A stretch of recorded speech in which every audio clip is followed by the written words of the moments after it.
তিনজন বসে আছে, তিনজনই কাঁদছে। যুবক মানুষ চোখের পানি ফেলে কাঁদছে, তাকিয়ে দেখেন চোখ লাল হয়ে গেছে। আপনি চিন্তা করুন, এগুলো কি আমার কারিশমা না আল্লাহর রহমত, আল্লাহর দয়া? আমি বাথার মধ্যে সেভ করে রাখিনি বাজার, কারণ আমি যদি ওই কথা বলি যেই কাজ আমি না করি, তাহলে ওই কথার দ্বারা শ্রোতার কোনো উপকার আসবে না। ঠিক আমার চোখের গোড়া দিয়ে যদি পানি না বের হয়, শ্রোতার চোখের গোড়ায় তো পানি আসবে না। আমি মায়ের খেদমত যদি না করি, আমি এখনো মাহফিল থেকে ফিরে আমার মায়ের পা জড়াইয়া ধরে কান্দি আর বলি, মা তোমার পায়ের মধ্যে চুমা দিলে আমি প্রশান্তি পাই। সুবহানাল্লাহ পড়ো। ফতুয়া খুঁজতে যায়েন না, এটা ফতুয়ার বাহিরের কথা। মা, আল্লাহ বলে ওয়াকাদা রাব্বুকা আল্লা তা'বুদু ইল্লা ইয়্যাহু ওয়া বিল ওয়ালিদাইনি ইহসানা। আল্লাহর পর আল্লাহ মা বাবার কথা বলেছে। মাওলানা রয়েছেন পুরা কোরআনে। এই কোরআন তো গবেষণা করার একটি সুযোগ হয়েছে ইউনিভার্সিটিতে আমার। আমি তাফসিরে কামিল করেছি, সারা বাংলাদেশে ফার্স্ট হয়েছে 18 সালে। শুনুন, পুরা কোরআনে ইহসানা শব্দটি আল্লাহ 7 বার দিয়েছেন। কয়বার? পুরা কোরআনটা কি ছোট না অনেক বিস্তীর্ণ? সেই কোরআনের মধ্যে আল্লাহ ইহসান শব্দটি দিয়েছেন 7 বার। এই 7 বারের 6 বার আল্লাহ মা বাবার শানে দিয়েছেন। সুবহানাল্লাহ পড়েন না, সুবহানাল্লাহ হয় নাই, জোরে বলেন। সেই মায়ের কথা বলছি, বাবার কথা বলছি। মা কাকে বলে শুনে যাও, বাবা কাকে বলে শুনে যাও। এমনও তো হতে পারে মা বাবার সন্তুষ্টির কারণে আল্লাহ তার প্রিয় বান্দাদের খাতারে আপনাকে লিখে নিয়েছেন। সুবহানাল্লাহ পড়েন। সেই মায়ের কথা বলতেছি আমি আপনাদেরকে নিয়ে। সন্তান পেটের মধ্যে নিয়ে গভীর রজনীতে জনম দরদি মান দাঁড়ায়া দাঁড়ায় আল্লাহর কাছে বলায়, আল্লাহ তাআলা আমার জাদুমণি কবে দুনিয়ার মধ্যে আসবে, আর কবে আমার জাদুমণির মুখের মধ্যে একটা চুমা দেব। মায়ের প্রসব যন্ত্রণা মা সন্তানকে দেখে ভুলে যায়। আমি দেখেছি আমার স্ত্রী যেদিন সুতিকা গৃহে চলে যাবে, ওই দিন সকাল থেকে আমার স্ত্রীর মনটা একটু ভার ছিল। আমাকে ফোন করেছে, কয় ওগো প্রিয় স্বামী গো, আপনাকে না দেখলে এই মুহূর্তে আমার ভালো লাগে না। কারণ স্ত্রীরা যখন গর্ভবতী হয় স্বামীকে একটু কাছে কাছে পেতে চায়। ও যারা বিয়ে করো নাই তোমাদেরকে একটা সবক দিয়ে যাই, যারা বিয়ে করছেন স্ত্রী গর্ভবতী তাদেরকেও সবকটা দিয়ে গেলাম। আপনার স্ত্রী যদি গর্ভবতী হয়, স্ত্রীকে রেখে রাতের বেলায় বেশি সময় বাহিরে কাটাবেন না, বন্ধু বান্ধবের সাথে আড্ডা দেবেন না। কারণ আপনার স্ত্রী যখন গর্ভবতী থাকবে, আপনার স্ত্রীর কাছাকাছি আপনি যখন থাকবেন, আপনার অনাগত সন্তানটা আপনার আখলাক পেয়ে যাবে। আওয়াজ দিয়ে একবার বলা যাবে কি সুবহানাল্লাহ। আপনার স্ত্রীকে একটু পানি গরম করে দেবেন। আপনার স্ত্রী খেতে চায় না, কারণ 4 মাস 5 মাস যখন সন্তান পেটে থাকে, আমার মহিলা মা বোনেরা যা খায় তাই বমি করে উগড়াইয়া দেয়। এই সময় মা বোনদের খাইতে ভালো লাগে না। একটা কমলা সুরে মাখ আপনার স্ত্রীকে খাওয়াবেন, একটা আঙ্গুর ধুয়ে স্ত্রীকে খাওয়াবেন। তার মানে যত বেশি খাবার আপনার স্ত্রীকে খাওয়াবেন, আপনার অনাগত সন্তানটা আপনার স্ত্রীর পেটের মধ্যে তত বেশি তুষ্ট এবং পুষ্ট হবে। ঠিক কিনা কন? রাতের গভীরে বাড়িতে বাহিরে থাকবেন না, স্ত্রীকে সময় দেবেন। মাঝে মাঝে স্ত্রীর ভালো না লাগলে আপনার রানের উপর স্ত্রীর মাথাটা দিয়ে স্ত্রীর মাথার মধ্যে একটু বিলি কাটবেন। মনে থাকবে, কারণ এই মুহূর্তে একটাই প্রশান্তির জায়গা, তার নাম হলো স্বামী। কারণ হুন্না লিবাসুল লাকুম ওয়া আনতুম লিবাসুল লাহুন্না। মহিলারা স্বামীদের জন্য পোশাক, আর স্বামীরা নারীদের পোশাক। একজন আর একজনের পরিপূরক সম্পূরক। শুধু তাই নয় রে আমার ভাই, আমার বন্ধু, আল্লাহ কোরআনের মধ্যে আবার বলেছেন লিতাসকুনু ইলাইহা ওয়া জাআলা বাইনাকুম মাওয়াদ্দাতাও ওয়া রাহমা। স্ত্রী তোমাদের প্রশান্তির জায়গা। আপনার শারীরিক চাহিদা যিনি পূরণ করে তিনি আপনার স্ত্রী। স্ত্রীকে গালিগালাজ করেন, বকাবকি করেন। আপনার মেয়েটা বিয়ে দেওয়ার পরে আপনার জামাই যদি আপনার মেয়েটাকে গালিগালাজ করে, আপনার অন্তরে কষ্ট লাগবে কিনা? ঠিক আপনিও যদি আপনার স্ত্রীকে গালিগালাজ করেন, আপনার শ্বশুর আব্বার কলিজার মধ্যে সেম কষ্ট লাগবে। নিজের মেয়েটাকে দিয়ে অনুধাবন করেন, আপনার মেয়েকে যদি আপনার জামাই গালিগালাজ করে আপনার কষ্ট লাগে বন্ধু, আপনি আপনার স্ত্রীকে গালিগালাজ করলে আপনার শ্বশুরের অন্তরের মধ্যেও কষ্ট লাগে। স্ত্রী হলো তোমার জন্য দয়া, তোমার জন্য রহমত, তোমার জন্য মায়া। যৌবনকালে বউ যদি লাগে এক কামে, বুড়া হইলে বউ লাগে হাজার কামে। এই যারা বুড়া হইছেন, দাড়ি চুল পেকে গিয়েছে, যাদের বউ নাই এই জ্বালাটা তারাই শুধু বোঝে। বুড়া মানুষ বউ চইলা গেছে তার বাপের বাড়ি 3 দিন থাকার জন্য, দাদায় লাঠি ভর দিয়ে দিয়ে ঠুকঠুক করে নাতিরে ডাক দেয়, জব্বর আলী তোর দাদি এই যে আমারে 3 দিন থুইয়া এই বুড়িটা একা একা যে তার বাবার বাড়ি গিয়ে পইরা আমার একটু খোঁজখবর নিতে হয় না? নাতি হাসে আর কয়, দাদা এই বুড়া বয়সও তোমার ভীমরতিতে পাইছে, দাদি গেছে তাতে কি? কয় ও তুই বুঝবি না, যৌবনকালে তোর দাদি 3 মাস গিয়ে থাকছে, আমি জীবনেও কোনোদিন বলি নাই, কিন্তু বুড়া বয়সে যদি 2 দিন তোর দাদিরে না দেখি আমার কলজাটা ফাটতে যায়, হাঁটুর মধ্যে পরান অস্থির করে, বুকের মধ্যে ধরপড় করে, তাড়াতাড়ি তোর দাদির একটা ফোন দে, কোন সময় আসবে সেই কথা শোন। নাতি কি করবে? দাদিরে ফোন দেয়, দাদি এই বুড়ারে সামলাইতাম কেমনে, তুমি 3 দিন গেছো, বুড়াই তো পুরো বেহাল দশা, তাড়াতাড়ি আসো। কই সেই কথা তুমি কও, তাড়াতাড়ি ফোনটা তোর দাদার কাছে দে। বুড়া বয়সে বুড়া আর বুড়ি ভালোবাসা প্রেম মনে হয় আর উতলাচ্ছে। বুড়ি ফোনটা ধইরা কয়, হ্যাঁ সেই কথা কও, তোমারে না দেখা 3 দিন যে আমি রইছি, আমার খুব কষ্ট হচ্ছে, আজকে বিকালের 5টার ট্রেন ধইরা 6টার মধ্যে বাড়ি আসবো। রহমত ভালোবাসা আছে না নাই? আওয়াজ দিয়ে বলেন আছে না নাই? বুড়া বয়সে বউ লাগে হাজার কামে, যৌবন বয়সে বউ লাগে 2-4 কামে। শুনুন, সেই মায়ের কথা বলছি। মা কাকে বলে শুনে যান আমার বন্ধুরা। জনম দুঃখী মা এমন মা, মায়ের মতো এত দরদি এত মরমিত আর কেউ নাই। ওই মায়ের ওয়াজ শুনে বাড়িতে ফেরব, কারণ মা হলো আমার পৃথিবীর সবচাইতে বড় নেয়ামত, যে আল্লাহ মা নামক একটা নেয়ামত আমাকে দিয়েছে। সবাই শুকর গুজার করে পড়ুন আলহামদুলিল্লাহ। না হয় নাই জোরে বলেন। নদীর বুকে নৌকা চালাই, জীবন নদীর নাইয়া, কুলকিনারা পাইলাম না আর, ভাঙ্গা তরি বাইয়া। এই জীবন আমার বান্ধা ছিল যেই মালিকের ঘাটে, সেই আমারে পাঠাইল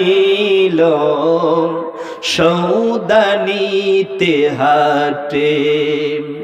হইল না আর বেসা কেনা, পত গেছি ভুলিয়া, জীবন নদীর নাইয়া। আমার প্রিয় ভাইয়েরা, আমার প্রিয় বন্ধুরা, আমার প্রিয় দোস্তরা, পর্দার অন্তরালের মা বোনেরা, গভীর মনোযোগ দিয়ে কথাগুলো নিয়ে নেন। ওই যে মায়ের পেটের সাথে সন্তানের নাভিটা সংযুক্ত করে আল্লাহ 4 কাজ করালেন। 1 কাজ করালেন খাবারের ব্যবস্থা, দ্বিতীয়ত আল্লাহ শ্বাস প্রশ্বাসের ব্যবস্থা করলেন, তৃতীয়ত প্রসাব পায়খানার ব্যবস্থা করলেন, আর তৃতীয়ত যেই কাজ করলেন আমার ভাইরা, মা বাবার। আপনাদের খুব কষ্ট হয়ে গেল, আমি ছেড়ে দেই। উঠে যাচ্ছেন কেন বাবাজিরা? মানে প্রসাব পায়খানায় চাপ দিয়েছে তাই। আলহামদুলিল্লাহ, এটা যেতে হবে, এখানে কইরা দিলে তার এক মুসিবত। আমার ছাত্র জীবনে মক্তবে এক বাচ্চায় বলছে, উস্তাদ জি ছুটি দেন, 1 নম্বরে যাবো। বেটা তোর কোনো যাওয়া যায় নেই, যদি প্রসাব পায়খানা করতে এই জায়গায় কর। বেটাই ছেলেটা খুব টাউট, উস্তাদ জি যাইতে দেয় নাই, কি করবে? বেটা ওই জায়গায় বসে প্রসাব করছে। উস্তাদ জি কি করে মারার সুযোগ আছে, কারণ উস্তাদ জি তো আদেশ করছে। এই কামটা করলি, কয় উস্তাদ জি আপনি আদেশ করছেন, পালন করছি। ওই দিন থেকে উস্তাদের কাছে যদি কেউ বলছে 1 নম্বর, বলার আগে উস্তাদ জি কয় বাবা তাড়াতাড়ি যে এই জায়গায় করিস না, খবরদার এখানে কিন্তু কইরেন না, মুসিবত আছে না নাই। আসুন, আমি যে জায়গায় কথার দিকে যাচ্ছিলাম, আমার প্রিয় ভাইয়ের, ওই জনম দুঃখী মায়ের কথা বলতেছিলাম। মায়ের নাভির সাথে সন্তানের নাভিটাকে সংযুক্ত করে 4 নাম্বার আল্লাহ যেই কাজ করেন সেটা হচ্ছে ব্লাড সার্কুলেশন। মানুষের হিউম্যান বডির মধ্যে যেই পানি থাকে, কি থাকে? এই পানির মধ্যে থাকে 40 ভাগ ব্লাড। কয় ভাগ? 40 ভাগ ব্লাড। শোনেন, গর্ভবতী নারী যত বেশি পানি খাবে তার ব্লাড সার্কুলেশনটা তত বেশি ভালো হবে। সুবহানাল্লাহ। না হয় নাই, জোরে বলেন সুবহানাল্লাহ। এই সুবহানাল্লাহ ভালো বলতে গিয়ে আবার বললেন না যে সোয়াবিন তেল বালা। শব্দটা হবে কি? সুবহানাল্লাহ। মনে থাকবে? কিন্তু আমরা কি পড়ি আল্লাহই ভালো জানে। কত হুজুরেরা তেলাওয়াত করে, আল্লাহু আকবার, কি এর নামাজ পড়েন। ওয়াসজুদু আত-তারিব, যখন আপনি আল্লাহর সাজদা দেন তখন আল্লাহর বান্দা এক হয়ে যায়। সুবহানাল্লাহ পড়েন। আল্লাহকে পাওয়ার সবচাইতে অনন্য মাধ্যমের নাম হচ্ছে আল্লাহকে সাজদা দেওয়া। বলেন সাজদা দেব কাকে? আল্লাহকে। এইবার খেয়াল করেন আমার প্রিয় ভাইয়েরা, গর্ভবতী মা বোন যদি গর্ভে সন্তান নিয়ে ঠিক মতো পানি না খায়, ও দোস্ত বন্ধু, আপনার বাড়ির পানিটা আয়রন। 5 লিটারের পানির বোতল কিনতে পাওয়া যায় কিনা? মিনারেল ওয়াটার, পরিশোধিত, দূষিত মুক্ত। আপনার স্ত্রীর জন্য এই পানি দেবেন। স্ত্রী একটু আগে 1 গ্লাস পানি খেয়েছে, আবার আর 1 গ্লাস ভরে দেবেন। স্ত্রী যদি খাইতে না চায় বলবেন বিসমিল্লাহির রহমানির রহিম, বলবেন আমি আল্লাহর নাম নিয়ে এই পানির মধ্যে একটা ফু দিয়েছি, সকিনা রে, এইটা যদি খাও তোমার পেটের মধ্যে সন্তানটা ভালো থাকবে। কারণ একজন মা সন্তান পেটের মধ্যে নিয়ে দুনিয়ার অন্য কারো চিন্তা করে না, একজনের চিন্তা করে, সে কে? নিজের অনাগত সন্তান। আপনার স্ত্রীকে আপনি যত বেশি পানি খাওয়াবেন, আপনার স্ত্রীর ব্লাড সার্কুলেশনটা তত ভালো হবে। একজন মানুষের শরীরের মধ্যে প্রতি সেকেন্ডে ব্লাড সার্কুলেশন হয় 1 সেকেন্ডে 57 বার। কয়বার? 57 বার। এই পেটের মধ্যে থাকা অবস্থায় যদি কোনো মায়ের পানি শূন্যতা হয় রে বন্ধু, ওই মায়ের এক্লেমশিয়া হয়। দেখবেন কত গর্ভবতী জনম দুঃখী মা গর্ভ ধারণ করে, ডেলিভারির আগে মা শুধু কাঁপতে থাকে। এটাকে আপনারা কি বলেন? এক্লেমশিয়া আমাদের দেশে বলেন। আর গর্ভবতী মায়ের পেটের মধ্যে যদি ব্লাড সার্কুলেশনটা ভালো না হয়, তাহলে সন্তানের শরীরের মধ্যে পর্যাপ্ত ব্লাড না থাকার কারণে তার ব্লাডের মধ্যে হিমোগ্লোবিন কমে যায়। আর একটা সন্তান যদি মায়ের পেটের মধ্যে থাকা অবস্থায় রক্তে হিমোগ্লোবিন কমে যায়, দুনিয়াতে আসার পরে ওই সন্তানটার থ্যালাসেমিয়া রোগ হয়। স্ত্রীকে যদি আপনি এক্লেমশিয়া থেকে বাঁচাতে চান, বেশি বেশি পানি খাওয়াবেন। আর আপনার অনাগত সন্তানকে যদি থ্যালাসেমিয়া রোগ থেকে বাঁচাতে চান, রক্তে যদি হিমোগ্লোবিনের পরিমাণটা বাড়াতে চান, স্ত্রীকে বেশি পানি খাওয়াবেন, খেজুর খাওয়াবেন, এবং আপনি কবুতর, দেশি মুরগি এবং শিং মাছ খাওয়াবেন। এতে করে আপনার স্ত্রীর শরীরের মধ্যে রক্ত বাড়বে, আপনার সন্তানটা তুষ্ট এবং পুষ্ট হবে, আপনার সন্তানটাও দুনিয়াতে আসবে সুস্থ এবং সবল। এইবারে বলেন, যাদের স্ত্রী গর্ভবতী, ওই স্ত্রীকে টেক কেয়ার করার দরকার আছে না নাই? এইবার শুনে নেন আমার ভাইয়েরা, যেদিন আমার স্ত্রী সুতিকা গৃহের দিকে চলে যাবে গো, আমাকে সকাল থেকে ফোন করলেন, ব্যস্ততার পরে বিকাল বেলা আমি আসলাম। আমার স্ত্রী আমাকে দেখার পরে একটা সেকেন্ড তো দেরি করে নাই, মানুষের মধ্যে আমারে জড়াইয়া ধইরা কয়, প্রাণের স্বামী গো, দীর্ঘদিন আপনার সাথে সংসার করেছি, আপনার কত কথা মানতে পারি নাই। আমার ভাইয়েরা, আপনারা উঠাউঠি করতেছেন, আমি আর সময় দিতে পারছি না। আমি 11টা 38 বাজে মৌলানা শেষ করে দিই, 11টা শেষ করে দিলাম। একটু কালেকশন বলুন তো, এইটার নাম কি? সবাই বলুন না। আল্লাহর কোরআন কত পারা? সবাই বলুন না কত পারা? এখানে কি 30 জন ভাইকে পাবো যে এই মাদ্রাসার উন্নতি কল্পে এই মসজিদ হাজার হাজার ছাত্র এখান থেকে বের হচ্ছে 30 পারা কোরআনের সম্মানার্থে। আল্লাহর কোরআন 30 পারা, আমরা 30 জন ভাই দাঁড়িয়ে গেলাম এই মাদ্রাসার জন্য। একজন 1000 টাকা করে 30,000 টাকা দেব। দাঁড়াতে পারবেন? এই দাঁড়ানোর কথা বললে শ্রোতারা উঠে আটা দেবে, বলবে যে হুজুর একবার গ্রামে কালেকশন করছে আবার এখানে কালেকশন করছে, এখন আপনিও যদি করা শুরু করেন তো বিষয়টি কেমন হয়। আমি তো আমার মাশাআল্লাহ একজনকে পেয়ে গেছি। মৌলানা সাহেব আসেন, আগে 3000 পেয়েছে আর এই 1000, কয় হাজার হইল? 4000। কে 2000-এর পর আরো 1000? একটু তাকবীর দেন না, লিল্লাহে তাকবীর। মুরব্বির স্ত্রী অন্ধকার কবরে, আয় আল্লাহ তাআলা তুমি তার স্ত্রীর কবরকে জান্নাতের টুকরায় পরিণত করে দাও। আওয়াজ দিয়ে বলেন না আল্লাহুম্মা আমিন। পেয়েছি 4 জন। একজন দান দিয়েছেন 5000 টাকা। 5 আছে 9 জন। হ্যাঁ, কয় হাজার? তো 5 একজনই দিয়েছে। একজন 5000 টাকা। জোরে বলেন না মারহাবা। দানটা আবার উল্লেখ করে দিয়েছে যে হ্যাঁ দেন। ওর জন্য 1000, মোটা 100 লিখেছে কিন্তু 1000। আসসালামু আলাইকুম ওয়া রাহমাতুল্লাহ। ওয়া আলাইকুম আসসালাম। আমার জন্য 1000 টাকা, আমার স্ত্রীর জন্য 1000, আমার ছেলে মেয়ের জন্য 1000, আমার মা বাবার জন্য 2000। লিল্লাহে তাকবীর। 5000 আর 1000 6000, আগে 3000, কত হলো? 9000। এখানে কত? আল্লাহর এক বান্দা 100 টাকা। আয় আল্লাহ ধনী করো, গনি করো, মক্কা মদিনার মেহমান করো। দান করিলে মাল কমে না, নেকের পাল্লা হয় ভারী। দুনিয়াতে দানের টাকা, আখিরাতে ঘর বাড়ি। জোরে জোরে আওয়াজ দিয়ে বলেন না মারহাবা। আপনারা কি শেষ বেলা আমি মুসাফির মানুষ, এই হাতের সাথে হাতটা না মিলেই চলে যাবেন? আমার দিকে তাকান প্রিয় ভাইয়েরা, আমি আবার কোনোদিন আপনাদের মাঝে আসবো কিনা এটা আল্লাহই ভালো জানে। তবে আজ থেকে 5 বছর আগে আপনাদের মাঝে এসেছিলাম। কয় বছর আগে? সেই মনে হয় 18 সালের দিকে। আবার আল্লাহ আমাকে আপনাদের মাঝে এনেছেন। আবার আল্লাহ কবে আনবেন এটা আল্লাহই ভালো জানেন। কে বাঁচি কে মরি তা তো জানি না, কিন্তু আমার বক্তব্য শেষ হবার পর আমি এখানে বসবো।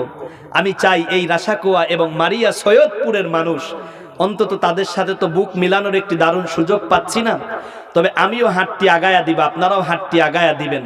আমি মুসাফির মানুষ, সবার সাথে হাতটা মিলিয়ে অন্তত যাতে আল্লাহর কাছে এই কথা বলতে পারে, আল্লাহ ওই জলসা অনেক ভাইয়ের সাথে হাত মিলিয়েছি, আপনাদের মধ্যে কেউ যদি ওয়াজ শুনে জান্নাতি হন আমাকে ভুলবেন না। আর আল্লাহ যদি আমাকে মাফ করে জান্নাতি করে দেয়, আমিও যাতে আপনাদেরকে না ভুলি, একসাথে ঠিক একইভাবে আল্লাহর জান্নাতি হতে পারি। আল্লাহ যেন সেই তৌফিক দিয়ে দেয়, করেন আল্লাহুম্মা আমিন। ওই ওহাব আলী নামে 1000 টাকা দিল। আব্দুল ওয়াহাব ভাই 1000 টাকা। জোরে বলুন না মারহাবা। আমার ওহাব ভাই 1000 টাকা। ধনী করো, গনি করো, মক্কা মদিনার মেহমান করো। জোরে বলেন আমিন।